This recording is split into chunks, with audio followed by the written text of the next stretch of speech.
Abra sua Bíblia, por gentileza, na carta de Paulo aos Filipenses, no capítulo 3, e nós vamos ler do verso 12 até o verso 16.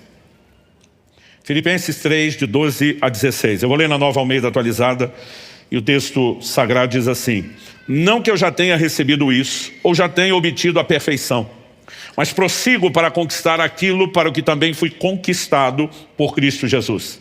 Irmãos, quanto a mim, não julgo havê-lo alcançado, mas uma coisa faço, esquecendo-me das coisas que ficam para trás e avançando para as que estão diante de mim, prossigo para o alvo, para o prêmio da soberana vocação de Deus em Cristo Jesus. Todos, pois, que somos maduros, tenhamos esse modo de pensar. E, se em alguma coisa vocês pensam de modo diferente, também isso Deus revelará para vocês. Seja como for, andemos de acordo com o que já alcançamos. Pai, nós suplicamos a ação poderosa do Teu Espírito Santo, o Espírito da verdade, não apenas nos levando ao lugar de entendimento espiritual, mas de percepção, de clareza da Tua palavra, de aplicação prática. E, ó Deus, nós oramos que mais do que a razão, nosso coração seja alcançado, iluminado pelo poder da Tua palavra. Nós declaramos a nossa confiança e dependência no Senhor, para que possamos ter mais do que um momento de instrução ou reflexão, que possamos ter um momento de exposição à Tua ação e à ação do Teu Espírito. Nós oramos em nome de Jesus. Amém. O tema da minha mensagem hoje é alcançados para alcançar. Esse tem sido dito por muitos desde o início da comunidade Alcance, antes mesmo de Curitiba, quando a gente começou a primeira delas lá em Irati. Nós usávamos muito essa expressão, alcançados para alcançar. Porque a frase usada por Paulo, na tradução que eu li, diz: eu prossigo para conquistar aquilo para o que também fui conquistado por Cristo Jesus. Mas outras traduções, como a NVI, em vez de traduzirem conquistar, traduziram alcançar. O texto diz na NVI: não que eu já tenha obtido tudo isso ou tenha sido aperfeiçoado, mas prossigo para alcançá-lo, pois para isso também fui alcançado por Cristo Jesus. Na verdade, a palavra que aparece no verso 12, traduzido primeiro como conquistar, depois como conquistado, é a palavra grega katalambano. De acordo com os léxicos, ela significa obter, tornar próprio, alcançar, tomar para si mesmo, apropriar-se, apoderar-se de, tomar posse de. E essa palavra, ela aparece de novo no verso 13, quando Paulo diz assim: quanto a mim, não julgo havê-lo alcançado. Exatamente a mesma palavra do verso 12. No verso 12, algumas traduções colocaram conquistar, porque ela tem a ideia de tomar posse, mas muitas vezes ela é traduzida como alcançar. E eu usava tanto essa expressão de que nós precisamos entender que nós somos alcançados para alcançar, que a repetição desse princípio foi o que nos levou lá no início, quando estávamos começando a primeira das igrejas, inclusive estabelecer o nome da própria igreja, por conta de um princípio bíblico que para mim é importantíssimo, é vital. Eu quero hoje fazer aqui, não a divulgação de por que usamos a frase, mas compartilhar aquilo que desde o início, de antes da igreja existir, tem sido para nós um norte, uma direção de Deus sobre a maneira como eu e você devemos viver. Basicamente, o apóstolo Paulo, ele nos mostra que o propósito de Deus para mim e para você, o que eu quero chamar aqui em primeiro lugar de a dinâmica da vida cristã, não é meramente ser alcançado como se isso fosse um fim em si mesmo. Deus tinha para nós um plano de salvação, e por meio da experiência do novo nascimento em Cristo Jesus eu fui alcançado, glória a Deus, aleluia, cheguei lá. Não.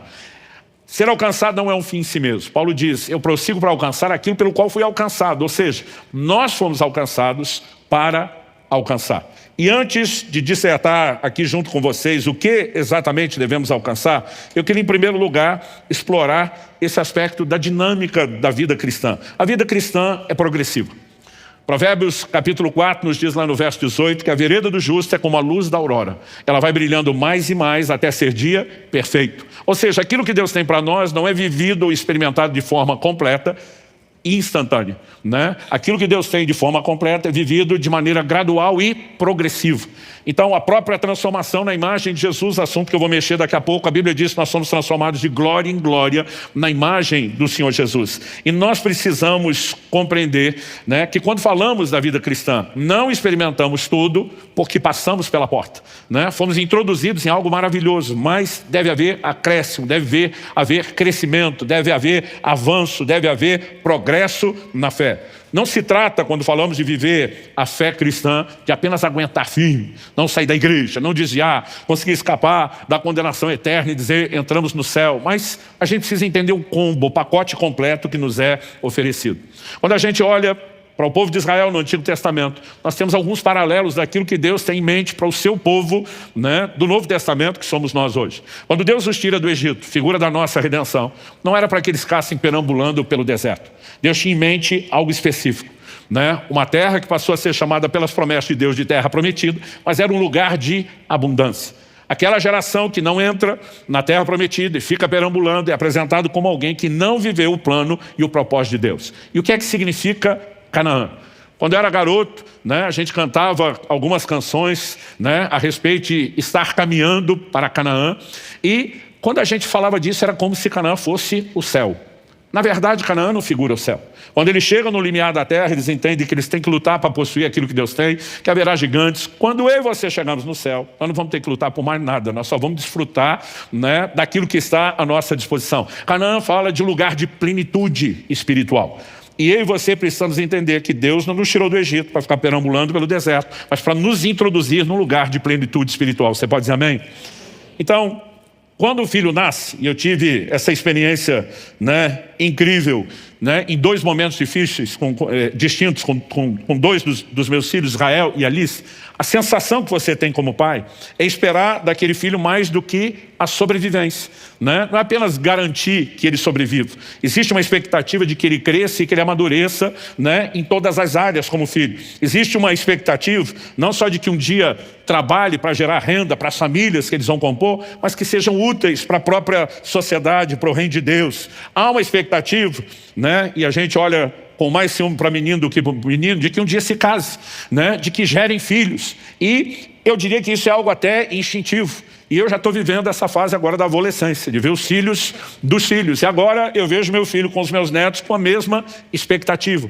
Quando nós falamos de Deus como Pai em relação a nós, né, nós não podemos pensar de forma diferente. Por que, né, que um pai espera isso tudo do filho? Porque ninguém gera um filho esperando apenas que ele venha ao mundo para respirar e sobreviver, né? Há um senso de propósito que deve ser cultivado dentro de cada um de nós, de continuidade, do que deve ser alcançado por eles, e Deus não lida conosco de forma diferente.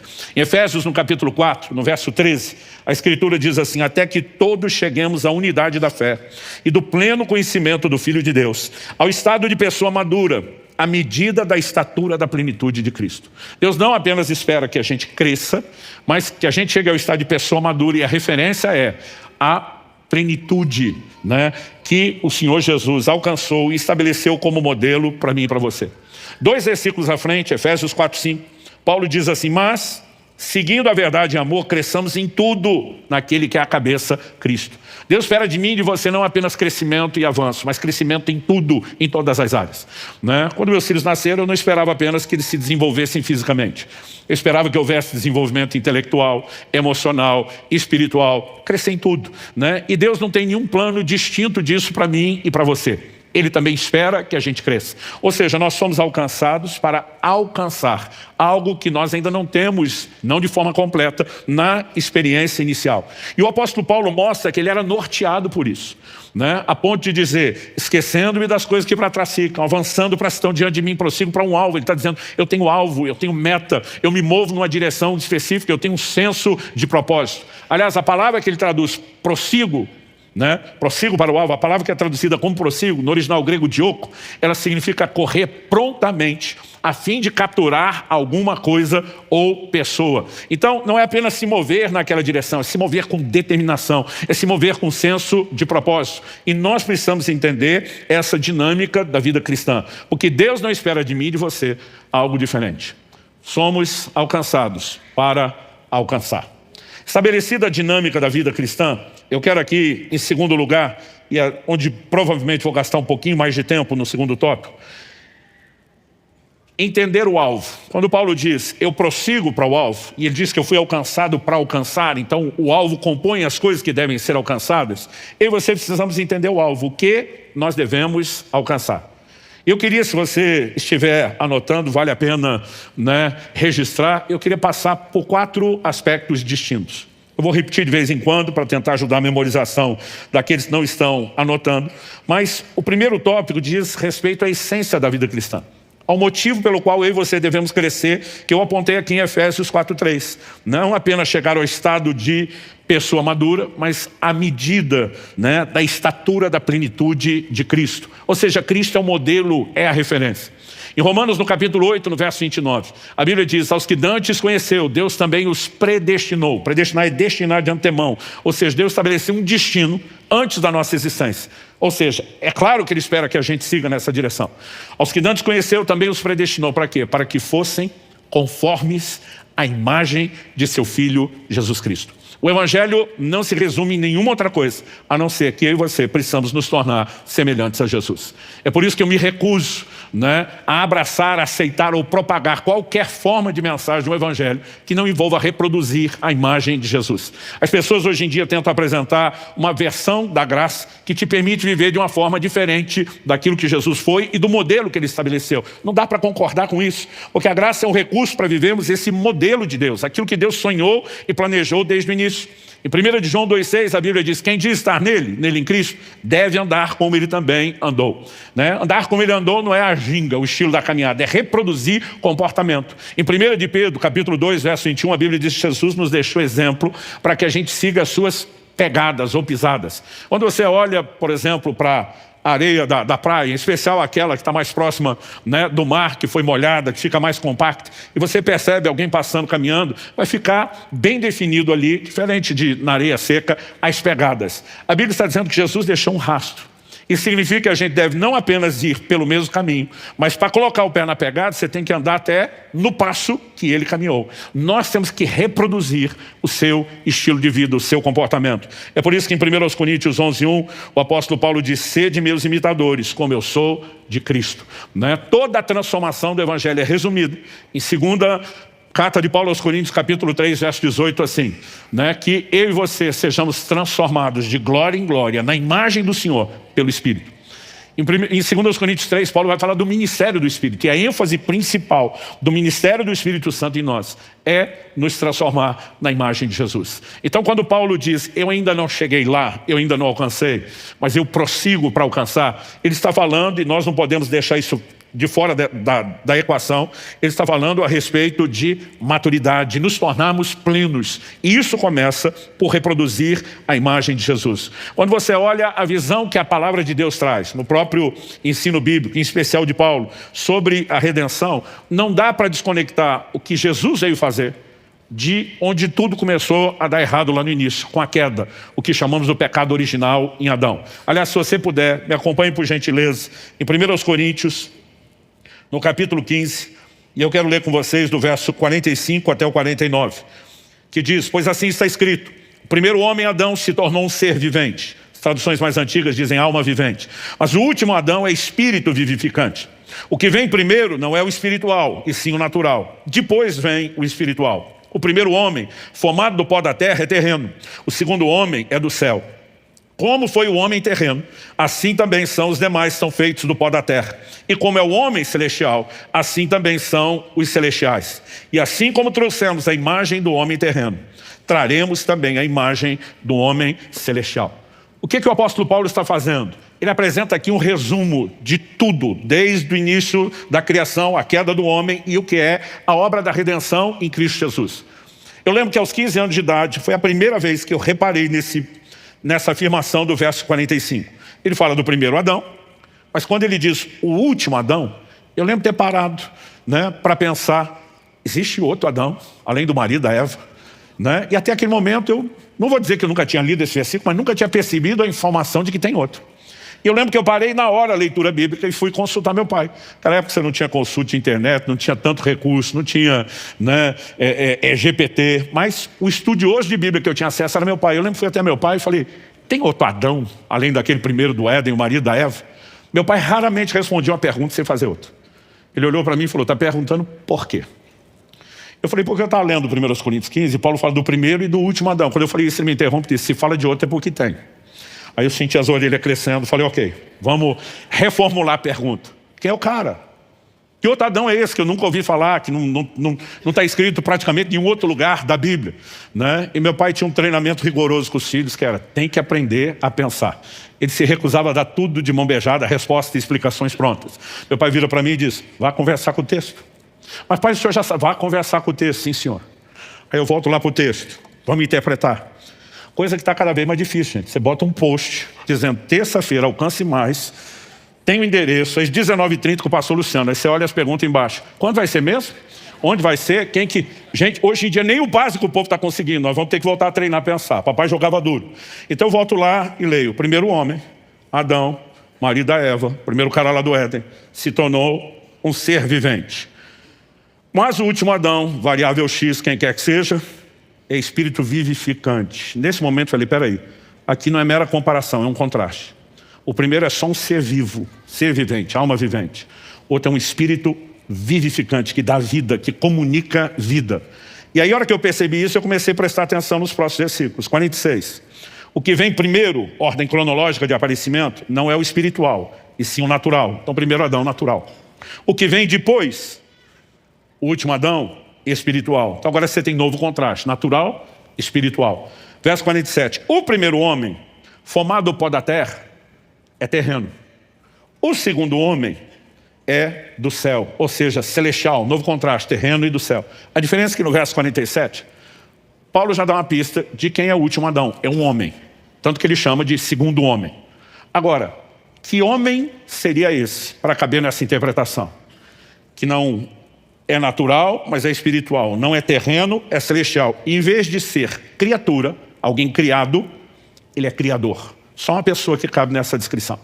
E a explicação da Bíblia de quem é está lá em João capítulo 1, verso 3. Tudo quanto foi feito por intermédio dele. Sem ele nada do que foi feito se fez. O Criador que se fez homem é o último Adão.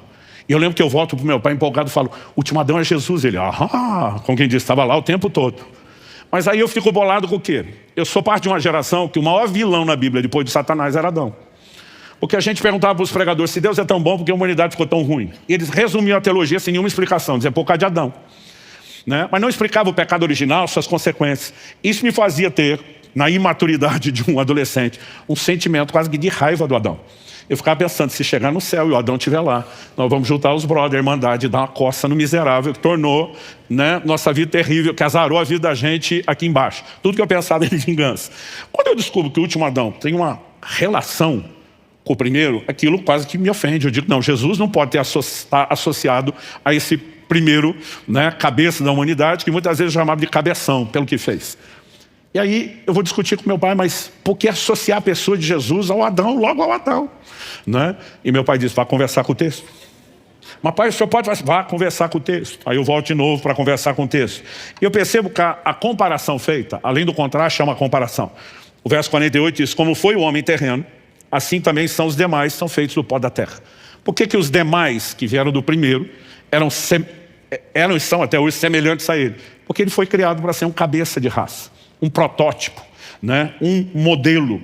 Então, ele gerou seres semelhantes a si. Agora, qual era o plano de Deus quando fez o primeiro? O primeiro cabeça de raça, o primeiro protótipo. A Bíblia diz que Deus o fez conforme a sua imagem e semelhança. E Deus estabeleceu uma lei para toda a criação. Cada um reproduza conforme a sua espécie. Ela não valia só para vegetais e animais. A lei valia para o ser humano. Quando Deus faz o primeiro parecido consigo, o que é que ele esperava do resto de nós, que viríamos a partir do primeiro cabeça de raça? Que todos fôssemos semelhantes a ele. O problema é quando o primeiro homem pecou e o pecado entrou. E Paulo faz uma releitura de tudo lá em Gênesis, num versículo, Romanos 5,12. Por intermédio de um só homem entrou o pecado no mundo, através do pecado a morte passou a todos os homens. Quando a primeira matriz reprodutora pecou e o pecado entra, deformou o molde. ele continua debaixo de uma lei, vai reproduzir segundo a sua espécie. Mas Adão passa a reproduzir de acordo com aquilo que ele se tornou e não de acordo com aquilo que ele foi criado para ser. E ele cria um problema em série, de produção em série. A verdade é que eu e você já nascemos com defeito de fábrica. Tudo por causa do Adão. Sem querer alimentar a mágoa quanto o Adão. Quando Deus envia Jesus, Jesus não vem apenas com o propósito de perdoar os pecados da linhagem do primeiro Adão. Cristo vem para ser um novo cabeça de raça, para restaurar o propósito de reproduzir a imagem de Deus que havia sido comprometido. Porque o primeiro é natural, todos os que nascem dele naturalmente reproduzem a sua imagem. Mas porque o segundo é espiritual, nós não nascemos dele de forma natural como do primeiro, mas temos que nascer. Por isso que Jesus explica para Nicodemos, se alguém não nascer de novo, não pode entrar no reino de Deus. Porque a natureza se recebe por nascimento. Recebemos uma natureza adâmica, uma natureza carnal, pecaminosa, por conta de um nascimento natural. Mas recebemos a natureza de Deus por conta de um nascimento espiritual. E Jesus não veio só perdoar os pecados da linhagem do primeiro Adão. Ele veio ser um novo cabeça de raça. Essa é a razão pela qual ele não é chamado de segundo Adão. Ele é chamado até em um momento específico de segundo homem. Mas ele é chamado de último. Porque o primeiro falhou. E o que Deus enviou depois não iria falhar. Iria cumprir o seu propósito. A essência do Evangelho é de que a partir do momento em que eu e você nascemos de novo, nós temos os recursos para manifestarmos a imagem de Deus vivido na sua plenitude por Jesus. Quem está entendendo, diga amém. Esse é o nosso alvo primário de vida cristã. Agora, quando nós falamos a respeito disso, não dá para conceber um evangelho que não comece do começo. Em João, no capítulo 3, no verso 30, nós temos uma declaração de João Batista. Convém que ele cresça e que eu diminua. Ela é feita num contexto de que o ministério de João Batista está minguando. Ele está batizando cada vez menos gente, Jesus cada vez mais. Ele está dizendo, gente, convém que ele cresça, ele vai aparecer, ele vai ganhar o cenário. E eu tenho mesmo que sumir, né? Já deu minha hora, já cumpri o meu propósito. Mas quando nós falamos da formação da imagem de Cristo em nós, que não é instantânea, o apóstolo Paulo escreve aos Gálatas, diz no capítulo 4, né? Ele faz a seguinte afirmação, meus filhinhos, por quem de novo sinto dores de parto, até que Cristo seja formado em vós. Essa transformação, como eu disse, na imagem de Jesus não é instantânea. Ela é gradual, ela é progressiva e ela precisa acontecer. Então, é justo que a gente tome a afirmação de João Batista, ainda que ela tenha sido dito por ele num contexto ministerial, mas para falar de transformação. E reproduza como fazemos nas nossas canções. Convém que ele cresça e que eu diminua, né? Que a imagem dele ganhe cada vez mais volume e expressão, que o caráter de Cristo prevaleça e que eu e você possamos entender o que significa estar crucificado, morrer para nós mesmos, para que a vida de Cristo se manifeste por intermédio de nós. Esse é o ponto central do Evangelho. Quando as pessoas pregam apenas um evangelho que promete bênçãos e melhoria de uma vida terrena, né, sem começar pelo princípio, né, isso se torna ou acaba se tornando uma deturpação do evangelho. Quando as pessoas apresentam apenas uma versão de bênçãos, como se isso fosse mais importante do que a própria salvação, isso se torna uma deturpação do evangelho. Porque o próprio Paulo vai dizer em 1 Coríntios 15, se é só para essa vida que esperamos em Cristo, nós somos de todos os homens os mais dignos de lástimas. Outra tradução só diz os mais infelizes. Agora, isso não significa que se entendemos o que é ser transformado na imagem de Jesus e que a salvação é de fato algo importantíssimo, isso não significa que Deus não tenha mais nada para fazer na nossa vida terrena. Então, o aspecto prioritário daquilo que devemos buscar, a manifestação da imagem de Jesus em nós. Mas, dentro desse contexto, a gente precisa lembrar, né, que eu e você precisamos alcançar a nossa herança. E quando eu falo da nossa herança, eu quero dividir em dois aspectos. O primeiro deles é salvação no sentido de abraçar a redenção e entrar nesse processo. Mas o segundo envolve um combo que eu chamaria de consequências, de efeitos colaterais que Deus quer produzir na minha e na sua vida, que também envolve as bênçãos de Deus. Porque o fato disso não poder ser apresentado como um substituto da transformação na imagem de Jesus, não significa que essas bênçãos devam ser jogadas fora. Então, se quem prega uma bênção em transformação, né, na imagem de Jesus está adulterando o evangelho, quem tenta dizer que é só ser parecido com Jesus, sem nenhuma intervenção de Deus do lado de cá, também está tentando subtrair algo. E nós precisamos entender que é um combo, um pacote completo. Mas eu quero começar falando a respeito da salvação. Em 1 de Pedro, no capítulo 1, no verso 9, o apóstolo Paulo diz assim, para que alcanceis o fim da vossa fé, a salvação das vossas almas. Essa ideia de fim, né, ela foi traduzida na Nova Almeida atualizada como obtendo o alvo. Ou seja, é fim no sentido de propósito final da vossa fé, a salvação da alma. O próprio Jesus questiona em Marcos 8, 36 a 38, de que adianta o homem ganhar o mundo inteiro e perder a sua alma. Né? Tem muita gente de conta bancária cheia e coração vazio. Agora, tem gente de coração cheio, né? E que não precisa necessariamente viver só de conta bancária vazia. Porque muitas vezes as pessoas estão quase que pregando que você tem que escolher entre uma coisa e outra. O mais importante, evidentemente, é que a gente compreenda o que Deus tem, a gente tem a perspectiva de eternidade, a gente entenda que melhor do que qualquer conforto, felicidade ou bênção terrenas são passageiras, os valores espirituais vêm em primeiro lugar, estão acima e são mais importantes e de fato devem ser buscados. Quando eu falo da salvação, a gente tem uma responsabilidade de interagir com aquilo que Deus oferece. Em Atos capítulo 2, verso 40, né, o apóstolo Pedro diz, salvai-vos dessa geração perversa. Quando ele joga no imperativo, salvem-se vocês, significa que embora a salvação é algo disponibilizado por Deus, a gente tem que se posicionar, a gente tem que interagir. Mas a mesma escritura que fala a respeito daquilo que está à minha e à sua disposição, ela também nos fala a respeito da responsabilidade que nós temos de consolidar e de não abortar aquilo que Deus iniciou. Na segunda epístola de Pedro, no capítulo 1, nos versos 10 e 11, o apóstolo diz, por isso, irmãos, procurem com empenho cada vez maior confirmar a vocação e eleição de vocês. Porque fazendo assim, com empenho cada vez maior, confirmando a vocação e eleição, vocês jamais tropeçarão. Verso seguinte, 11. Pois dessa maneira é que lhe será amplamente concedida ou suprida a entrada no reino eterno de nosso Senhor e Salvador Jesus Cristo. Então, quando falamos a respeito da imagem de Jesus, o ponto central mas alcançar nossa herança, né, que diz respeito a trilhar todo esse processo de salvação que nos leve a viver a eternidade com Cristo, tem que ser considerado parte da nossa herança. Mas como eu disse, essa parte que vem em primeiro lugar e é mais importante, não precisa necessariamente excluir a outra. Eu comecei afirmando que Deus não tirou os israelitas do deserto para que eles vivessem perambulando pelo deserto. Há um lugar de plenitude espiritual. Em Efésios 1:3, a Bíblia diz que Deus já nos abençoou com toda sorte de bênçãos nas regiões celestiais em Cristo Jesus. O problema de muitos crentes é que eles sequer conseguem imaginar ou vislumbrar aquilo que está à sua disposição, aquilo que eles têm nesse combo dessa herança em Deus. Em Mateus, no capítulo 15, dos versos 26 a 28, a gente tem o final de uma conversa, um episódio, que é quando uma mulher sirofenícia, ou seja, cananeia, ela não era de Israel, ela vem até o Senhor Jesus implorando para que a sua filha, que estava horrivelmente endemoniada, fosse liberta, para que Jesus a libertasse. Primeiro Jesus não responde palavra, a mulher insiste, né? Jesus dá outra negativa depois do silêncio, dizendo, eu não fui enviado senão as ovelhas perdidas da casa de Israel.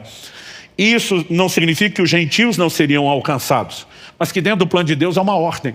O apóstolo Paulo, quando escreve aos Romanos, ele fala que a salvação é para todo o que crê e que Deus não faz acepção de pessoas. Mas apesar de dizer salvação é para todo mundo e Deus não faz distinção, ele faz distinção de ordem, não de importância. Ele diz primeiro do judeu, depois do gentio. O próprio apóstolo João inicia o seu evangelho, dizendo lá nos primeiros versículos do primeiro capítulo que Jesus veio para o que era seu, o seu povo, mas eles não receberam. Mas a todos quantos o receberam, evidente que seríamos introduzidos, mas na ordem do plano de Deus. Primeiro o judeu. Tanto que Jesus dizia repetidamente aos seus discípulos, e de antes, o antes é primeiro, as ovelhas perdidas da casa de Israel. Quando Jesus dá essa resposta, né, profunda teologicamente, para a mulher, ele está dizendo, não vou te atender. Ela insiste. E aí a terceira negativa de Jesus é uma alegoria. Ele diz, mulher, não é lícito tomar o pão dos filhos e dá-lo aos cachorrinhos. Jesus não estava xingando, chamando a mulher de cachorra, como eu já vi gente me perguntar. A palavra cachorrinho, ela fala do pet, aquele animalzinho de estimação. O que convive na mesma casa, que é querido por todo mundo, né? Ou seja, não existe um elemento pejorativo. Mas Jesus está dizendo, o filho está numa posição, o pet tem outra. E ele não pode usurpar o direito do filho. A mulher responde para Jesus na hora, falou, é verdade, senhor. Mas já que o senhor tocou na alegoria, vamos navegar dentro dela. Mas os cachorrinhos comem das migalhas que caem da mesa dos filhos. Em outras palavras, ela está dizendo, não estou tentando usurpar o direito dos filhos, mas vamos e convenhamos. O senhor vai ter que admitir que os filhos não estão aproveitando tudo que o senhor está dando. Me deixa pegar rebarba, me deixa pegar sobra. Jesus olha admirado e diz, mulher, grande é a sua fé. E a Bíblia diz, na mesma hora, a filha foi curada e liberta.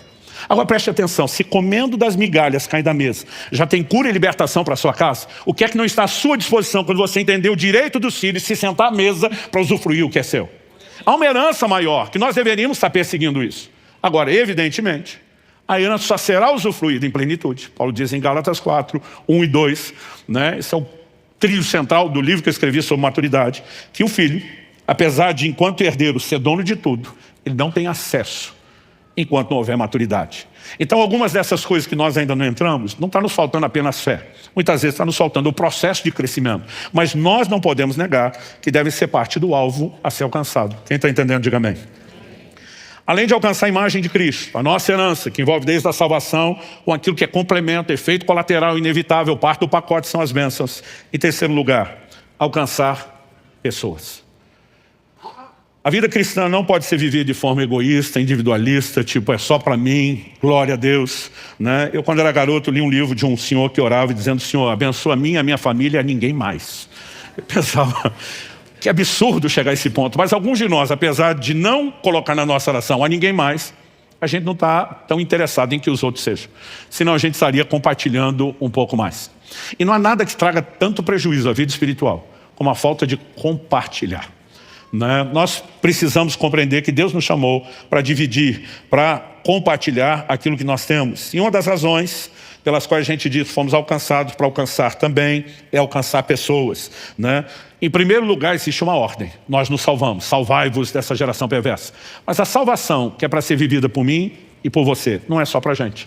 O apóstolo Paulo escreve a Timóteo e diz em 1 Timóteo, no capítulo 4 e no verso 16...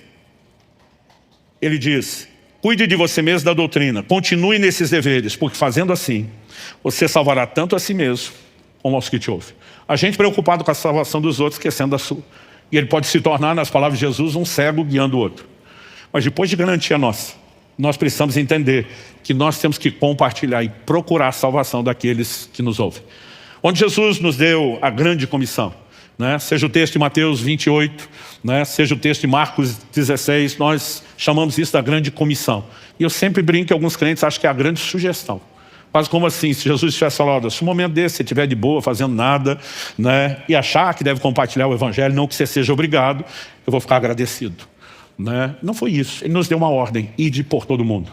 Pregue o evangelho a toda criatura. Façam discípulos de todas as nações. Não dá para conceber uma vida cristã onde me torno parecido com Jesus sem o coração dele de alcançar os perdidos.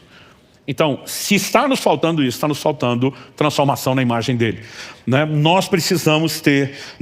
pastor, meu chamado não é ser um evangelista. Todos nós temos que evangelizar, independente do dom ministerial.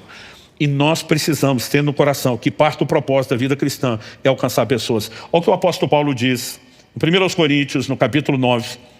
Eu quero ler com você a partir do verso 19.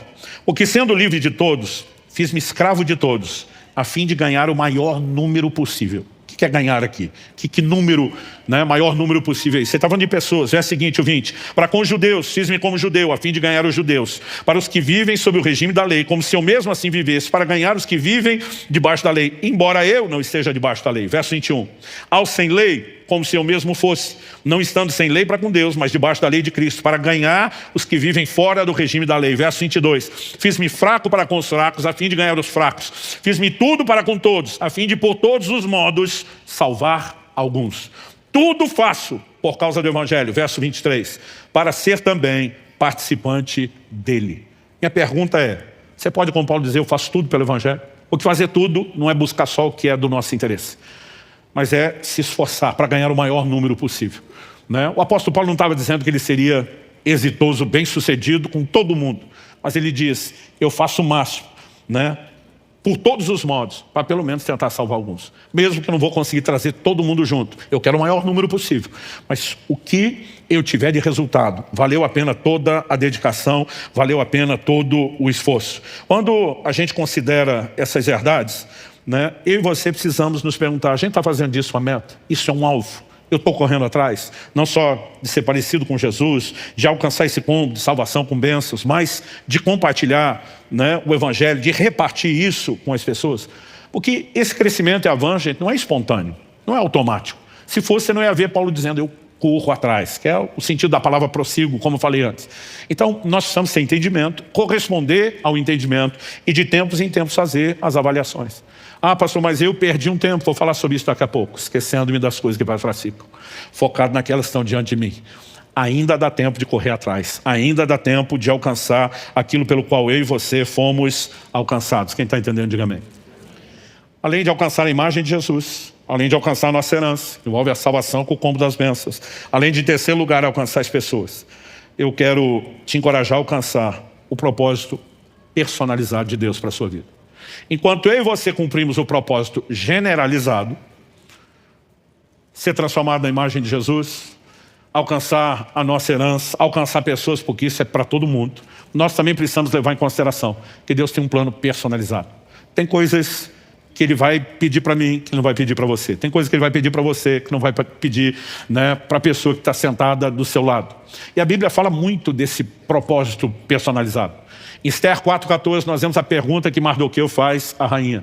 Quem sabe se não foi para um tempo como este que chegasse a ser rainha? O que ele está dizendo? Minha filha, você acha que Deus colocou aí apenas para você viver num spa permanente no palácio, ter todas as regalias de maneira, né, egoísta, onde só você? Será que essa influência não foi dada por um motivo? Será que o motivo pelo qual Deus te concedeu não chegou? Você olha o apóstolo Paulo em Atos 26, 19, pregando, testemunhando o evangelho diante do rei Agripa, ele diz assim, eu não fui desobediente à visão celestial. Agora ele está falando do chamado dele, de pregar o evangelho não só a judeus, mas a gentios, e nós precisamos também entender, há um plano personalizado. Tem coisas que nós vamos fazer como todo mundo faz. Buscar transformação na imagem de Jesus, buscar alcançar nossa herança com salvação e bênçãos, alcançar pessoas, mas nem todo mundo tem direito de viver como quer e achar que pode escolher tudo que faz. Tiago escreve e diz, vocês estão dizendo, hoje ou amanhã, nós mudaremos para tal cidade, vamos negociar, vamos ganhar dinheiro. Deveriam dizer, se o Senhor quiser. Deus tem um plano pessoal e esse plano também tem que ser buscado. Então eu quero subdividir esse alvo em 4 aspectos. A imagem de Jesus, você pode repetir comigo só para efeito didático? Fala, alcançar a imagem de Jesus, alcançar a nossa herança, alcançar pessoas e alcançar o propósito personalizado. Definido isso, eu encerro baseado no que Paulo falou, tentando te ajudar a entender como agir, cobrindo todos os ângulos temporais, passado, presente e futuro. E Paulo diz, esquecendo-me das coisas que para trás ficam, passado. Ele fala, eu prossigo, eu corro atrás, está falando de decisões do presente, com vista a alcançar um alvo que ainda está lá para o futuro. Prossigo para o alvo. Como que nós lidamos, né, com questões como passado, presente e futuro? Passado diz respeito não só de onde saímos, mas as coisas que já fizemos, né? O presente diz respeito a onde estamos, o lugar das decisões e de uma semeadura. Muitas pessoas não levam em conta que elas estão colhendo hoje o que plantaram ontem, mas só vão colher amanhã o que vão plantar hoje. E nós temos que ser intencionais na vida cristã, né? Nós precisamos olhar da forma correta para esses elementos. Mas principalmente quando falamos de futuro, não é apenas gerar uma expectativa de algo melhor. É a decisão de construir para onde nós vamos. E quando o apóstolo Paulo aborda isso tudo, é evidente que a gente vai ter que ter uma mentalidade correta. Quando falamos do passado, deixe para trás aquilo que já passou. E não estou falando só daquilo que diz respeito a antes da conversão. Nós sabemos que se alguém está em Cristo, nova criatura é. As coisas velhas já passaram, eis que tudo se fez novo. Nós sabemos que Romanos 8,1 diz, não há mais condenação para aqueles que estão em Cristo Jesus. Tem gente que não se perdoa daquilo que Deus já perdoou. Eu não estou falando apenas superar a culpa. Há erros e tropeços, talvez cometemos depois de conhecer o Senhor. A gente acolheu o dano de escolhas erradas, de falhas que já cometemos. Mas a gente não pode ficar preso e amarrado a isso para sempre. Nós precisamos entender que essa partida ruim do passado não precisa definir o resultado final do campeonato. E a gente precisa aprender a se desprender e seguir. Quando falamos sobre o presente, ele envolve uma decisão de correr para aquilo que nos aguarda. Porque o jogo ainda não acabou. Eu esperava pelo menos um amém, um glória a Deus, de um ou outro, não era de todo mundo. Mas obrigado que vocês vieram junto, todo mundo. Quando no verso 16, ele vai dizer, por isso andemos de acordo com aquilo que já alcançamos. Aqui a palavra alcançamos, ela não é a mesma palavra catalambano, traduzida como conquistar, como conquistado, ainda não alcancei, mas ela também tem o mesmo significado. Quando Paulo diz, cada um ande de acordo com o que alcançou, ele está dizendo claro, deixando claro, não alcancei tudo, tem que correr atrás. Mas daquilo que cheguei, não posso retroceder. Então há decisões que eu e você temos que tomar hoje no presente. Eu ainda não alcancei tudo aquilo que eu estou correndo atrás. Mas eu posso não perder, eu posso não retroceder. E nós precisamos ter essa decisão, a progressividade na vida cristã. Eu vou ser transformado de glória em glória. A vereda do justo é como a luz da aurora, que vai brilhando mais e mais. E se o jogo ainda não acabou, ele pode ficar melhor, porque ele não pode ficar pior. Amém? Sobre o futuro. Não podemos esperar que todas essas coisas aconteçam de forma espontânea ou automática. Precisamos entender que interagimos com Deus e temos a responsabilidade de construir isso com o Senhor, numa firme determinação de alcançar. Quando Paulo diz prossigo para o alvo, não é só o alvo está ali, estou andando mesmo, uma hora eu vou chegar lá. Como eu disse, a palavra traduzida prossigo, do grego dioko, significa correr prontamente, a fim de capturar uma pessoa ou coisa. Paulo, em outras palavras, está dizendo, eu estou no modo sangue nos olhos, faca no dente, eu tenho meta, eu fui alcançado para alcançar, eu vou correr atrás dessas coisas, vou correr com determinação, vou fazer isso com intencionalidade, ou seja, vou cooperar com Deus, para que eu possa crescer em tudo, naquilo que é o cabeça, Cristo Jesus. Você recebe essa palavra? Quero que você fique em pé para parecer que está acabando. Nossas vidas existem, né? Falando coletivamente, mas de cada um de nós enquanto indivíduo, com um propósito. Eu e você não viemos esse mundo apenas para nascer, sobreviver, até o momento de morrer e dizer agora, acabou, pelo menos aqui. E não há realização fora do propósito. Tem muita gente se perdendo porque ela está buscando realizações em áreas que os tiram do propósito. Mas quando eu e você começamos a nos alinhar com o plano e o propósito de Deus, antes de mais nada, uma realização sobrenatural. A verdade é que o cristão não depende de alegria circunstancial. Só a alegria da salvação já devia encher a nossa vida de tal forma que a gente atropelaria as circunstâncias. Mas há um senso de realização interior, que normalmente vem de um alinhamento ao plano e ao propósito de Deus. E quando estamos cumprindo, nós estamos trabalhando na contramão daquilo que Deus tem. Eu lembro de uma ilustração que eu ouvia desde criança, que o mar morto só é morto porque ele recebe, mas não compartilha água. Ele está centenas de metros abaixo do nível do mar. E a água que corre para lá não tem para onde escoar. Então para onde ela sai? Só por evaporação. Quando a água evapora, os minérios ficam, os sais ficam. A concentração de sal no mar morto é absurda. Eu digo que o mar não é só morto, é morto e matador. Quem vai visitar ali a região das terras bíblicas, seja do lado de Israel, da Jordânia, e vai entrar no Mar Morto, normalmente os guias avisam. Se você tem alguma micose entre os dedos do pé, provavelmente vai sair curado. Não é à toa que os nossos pais, no caso de alguns são mais novos, os avós, quando tinha dor de garganta, dava a tal da salmoura. Porque não há quase que nenhuma forma de vida. Não vou dizer nenhuma, que tem bactérias, uma coisa ou outra, algumas formas que já foram detectadas, mas são raríssimas. Porque quando a gente só recebe e não compartilha, a gente entra no modo estéril, não há realização. Quando alcançamos os filhos, pode dar trabalho? Dá um trabalho. Eu fico olhando meus netos agora e lembrando do trabalho que eu já tive e não lembrava mais com os meus filhos. Do trabalho que meu filho está tendo agora. Porque vocês sabem que vô não troca fralda. Vó é mais mole. Vó curte, aproveita, brinca, a hora que chora diz, toma que o filho é seu. Mas eu fico me lembrando, e meu filho me lembra disso o tempo todo, que toda hora ele fica agradecendo. Pai, eu também te deixava noites mal dormidas, sim, me perdoa. Quero dizer o quanto eu sou grato. Eu falo, gente, o filho muda a vida de qualquer um. Mas ao mesmo tempo que existe alguns estresses, a alegria que os filhos trazem na casa é algo impressionante. Na vida da gente. E eu e você precisamos sempre estar acompanhando pessoas, alcançando, depositando nelas. Há sempre uma realização que é maior do que o trabalho que isso proporciona.